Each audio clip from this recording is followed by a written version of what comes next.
Umiling ka sa dahon ng laurel upang matupad ang iyong mga inaasam-asam, lalong-lalo na sa usapin ng pananalapi. Sulatan mo lamang ang isang dahon ng laurel ng peso sign at magsindi ka ng berdeng kandila.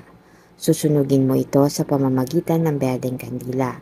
Habang sinusunog mo ang dahon ng laurel, dapat sinasabi mo ang mga positive affirmation na kailanman hindi ka na maghihirap, na ikaw ay magkakaroon ng limpak-limpak na salapi, na kailanman ay hindi ka na mangungutang at gagaan ang daloy ng iyong buhay, lalong-lalo na sa usapin ng pananalapi. Siyempre gawin mo ito ng may 100% na paniniwala at numero uno pa rin na instrumento sa ating tagumpay ang panalangin at pagsusumikap sa buhay. Kung ikaw ay nega, huwag mo itong gawin. Pero kung ikaw ay naniniwala, hala sige lumarga ka na. Gawin ito sa araw ng Martes o Biyernes.